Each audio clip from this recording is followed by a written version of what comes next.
All right, welcome back everyone. We have got an absolute monster of a matchup to break down for you in Week 17. It's the Green Bay Packers hosting the Baltimore Ravens, and believe me, the playoff implications are just massive for both of these teams. This is so much more than just a game. It's a high-stakes chess match. And really, this whole game, it all hinges on one massive question. You've got a team with a truly unstoppable force on offense, but they just got hit with a devastating blow on defense. And that's the core conflict we're going to unpack today. So first things first, let's set the stage. You got to understand the pressure cooker these two teams are walking into. What is actually on the line for Green Bay and Baltimore right now? And if you just look at the records, you can see how different their situations are, right? The Packers, sitting pretty at 9-4-1, are trying to lock down a top seed in the NFC. But then you have the Ravens at a perfectly balanced 7-7. They are in an absolute dogfight just to grab a wild card spot in the AFC. For them, this is basically a playoff game already. Now, if we zoom out and look at the whole season, the data, well, it tells a pretty one-sided story. The Packers have been way more efficient, and we can measure that with something called expected points added, or EPA. They're in the positive at plus 3.08, while the Ravens are actually in the negative. So on paper, you'd think Green Bay has a clear edge, but as we all know, games aren't won on paper. And that brings us to the bombshell, the one thing that just blows up any on-paper prediction you might have. We're talking about a single injury that could potentially derail Green Bay's entire season. Yeah, this is the news every single Packers fan was dreading. Their superstar defender, Micah Parsons, is done for the year with a torn ACL. Look, this isn't just losing any player. This is losing the absolute heart of your pass rush, a guy who is a true game wrecker. And if you want to know just how big of a hole he leaves, look at this number, 83. That's the number of quarterback pressures Parsons had this season. He was leading the entire league. You can't just plug someone else in and replace that kind of impact. It's impossible. So you see, it's not just about losing one player. It's the domino effect, right? Without Parsons, the Packers' pass rush is instantly weaker. They can't get to the quarterback with just 4 guys anymore. That means they have to send more blitzes, which leaves their secondary exposed. And who's the last guy you want to give extra time to? Lamar Jackson.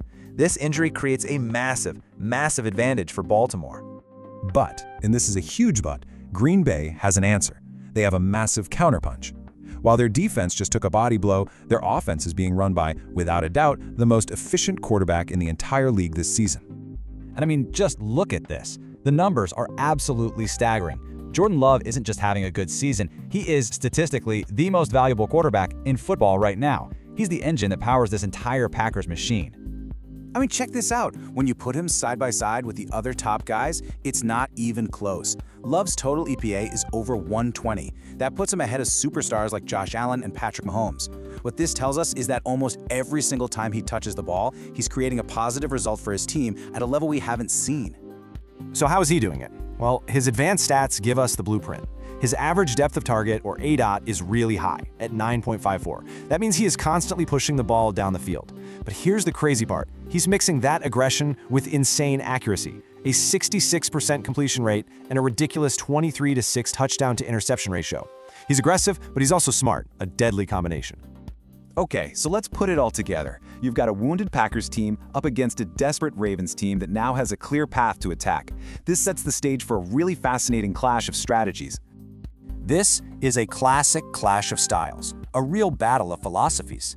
On one side, you've got the Packers, who want to win with Jordan Love's lightning-fast, super-efficient passing game.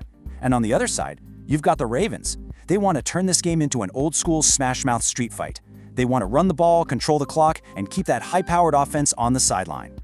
And if you really want to get Baltimore's game plan, you have to know this one stat: yards after contact per attempt. This isn't about being fast or shifty. This is about pure, raw power. It measures how many yards a running back can churn out after he's already been hit. And the engine behind that whole strategy? It's Derrick Henry. He's averaging 3.39 yards after contact. That is just an insane, elite number. He is the battering ram that Baltimore is going to use to pound away at that weakened Green Bay defensive line all game long. So here's the key takeaway for Baltimore's game plan. They know they probably can't stop Jordan Love, so their goal is to make sure he never even gets the chance. They're going to use Derrick Henry to grind down the clock, control the ball, and basically play keep away from the most efficient quarterback in the league. All right, so we've looked at the injury, the quarterbacks, the strategies. Now for the million-dollar question. Who actually wins this thing? Let's bring it all together and make a call. But hold on, it's not that simple. There are a few key variables here that could throw a wrench in everything. Even without Parsons, the Packers still have the #2 pass defense in the entire league. That's huge. But the Ravens have a stingy, top 10 red zone defense themselves. Add in the fact that Lamar hasn't been lighting it up through the air lately, and the Packers don't force a lot of turnovers, and you have a game that is going to come down to the wire. When all is said and done, though, the prediction just barely tips in Green Bay's favor. The thinking is that while Baltimore's run game is going to control the pace, Jordan Love's ridiculous efficiency, paired with that elite secondary, will be just enough to make one or two more plays. It's going to be tight, but look for the Packers to pull it out late. So yeah, the Packers might squeak out a win this week. But that leaves us with a much bigger and honestly a more important question as we look towards the playoffs. Can you really win a championship like this? You can have the best quarterback in the league, but is that enough to cover up such a massive hole on your defense? Just how far can this team really go? That's the question that's going to define their entire season.